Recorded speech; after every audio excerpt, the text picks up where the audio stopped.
it goes without saying. Sonics versus Sentinels in round number 3 would be huge, or Cloud9 White even against Sentinels. But you know, it would be a dream come true, Gus, if we got an interview with a certain someone. I think we have it lined up. Our producer, you can correct me whenever, but I think we have HIKO on standby, ready with a winner's interview.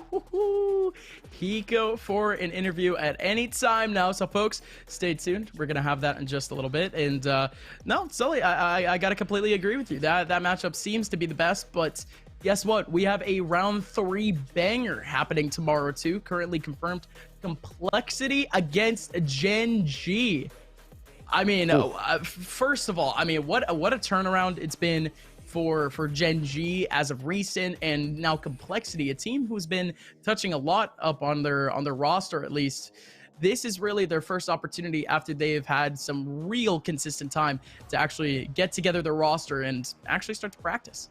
Okay, so before I get back to your statement, I just want to let everyone know we do have the HIKO interview. It's just we're having a little bit of issue on his end, or a little bit more or less on our end, but we'll get that sorted out. But yeah, Complexity versus Gen G, I think 2 teams that have made pretty big changes. Obviously, Gen G, it feels like, has been a lot more consistent, given the fact that they put up so many more results than Complexity, whereas Complexity recently bringing in a couple new faces. I think we had J. Cruel and I want to say Valen as well, IGL in the team. So that'll be a super pumped up match between the 2 of them. Excited to see how that goes. But otherwise, I'd like to think that there isn't really much going on throughout the bracket. You talked about there being no upsets.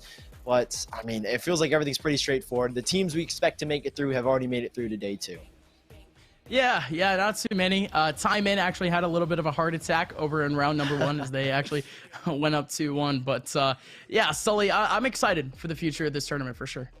Yeah, well, I guess we're just trying to ramble. I don't know if HIKO's ready just yet, but I mean, we got so much more Valorant going on. I think we do finally have HIKO ready for us. Welcome, HIKO. How are you? Hello. I'm doing good. How are you guys? We're chilling. I mean, you guys just had a pretty quick 2-0 after what was actually a pretty good run into Masters. So just kind of take me into the mental. How are you guys feeling heading into this new VCT?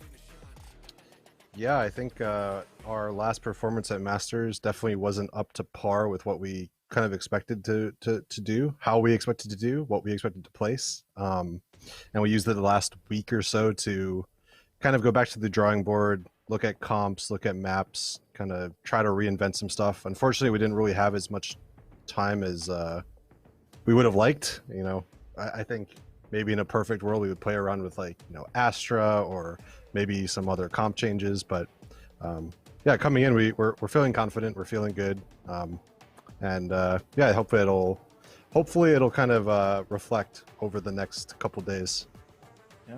For sure. I mean, it seemed like there were a couple of minor changes that we kind of discussed on stream. Obviously, Ethan now playing the Sage. It was Nitro originally playing it. He's not picked up the controller. I guess that's something you guys drew in the drawing board. But other than that, have there been any other major changes that have gone down that maybe the audience should take note of moving forward with you guys? I mean, not really. That was the main one. I think we felt as a team, and it's especially Nitro and Ethan, felt like Nitro would probably be more comfortable going back to Omen. I think that it was a little overwhelming at times for Ethan, just because, you know, it's weird when you add a new player mid-tournament, mid-qualifying season. You just kind of put him on what you expect to be the easiest for him to learn. And don't get me wrong, Ethan's been great. But I think that overall, Nitro is just naturally going to be more comfortable on Omen and playing our smokes. So I think that was the major change. I also think that, like, the way we play fundamentally is changing a little bit. I don't want to get too much into that yet. But I mean, also we have Asuna playing Phoenix on Haven, at least. I mean, he was playing Raze before, at least for last Masters. So that's another switch that people could have seen today. It's a little bit of a two-parter. First of all, were you wearing that on during the game? Was I wearing what? Were you wearing the getup, or you're not wearing like the 100 Thieves drip, or you're getting? I literally, at least for the stream. I play naked, so I mean, I had to put on something for you guys. I mean, I could have just, I could have came in here. Respectable. Yeah. No, gotcha. So, just that out of the way. In terms of what was the last few months, how have you guys actually taken it?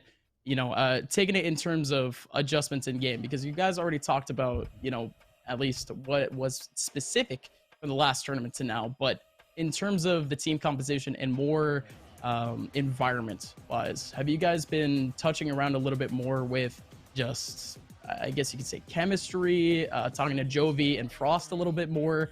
How's the mental, at least with your team, in the past few months? I mean, the mental's been pretty good, I would say.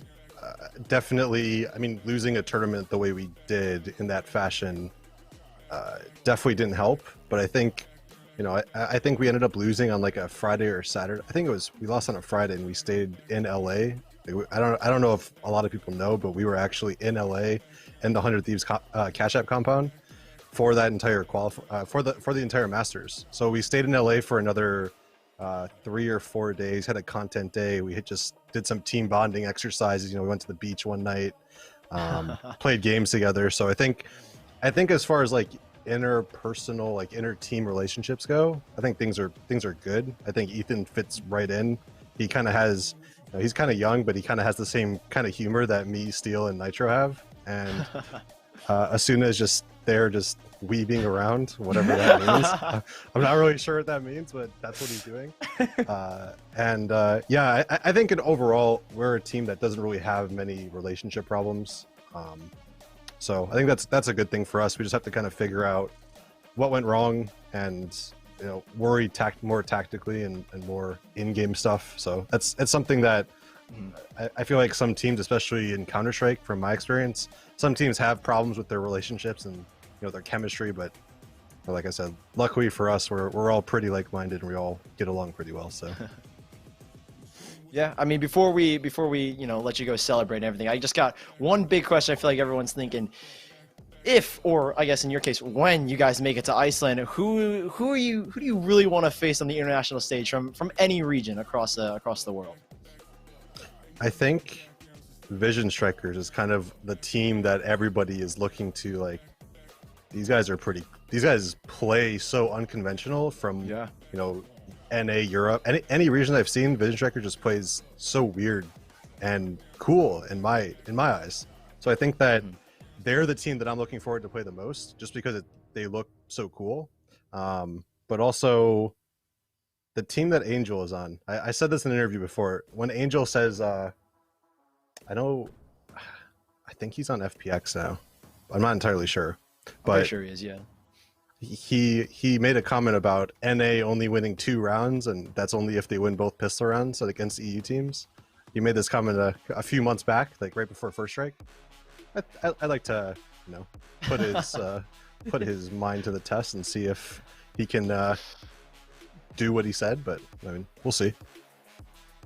Love it. I love it. Well, HIKO, thank you so much for your time. Obviously, we're going to send you off to have a great celebration with your team moving on to day 2. Well, Gus, I guess that wraps up at least the interview portion with HIKO. So I guess we have one more thing to run through. Sure. We just got through the Verizon post-match interview.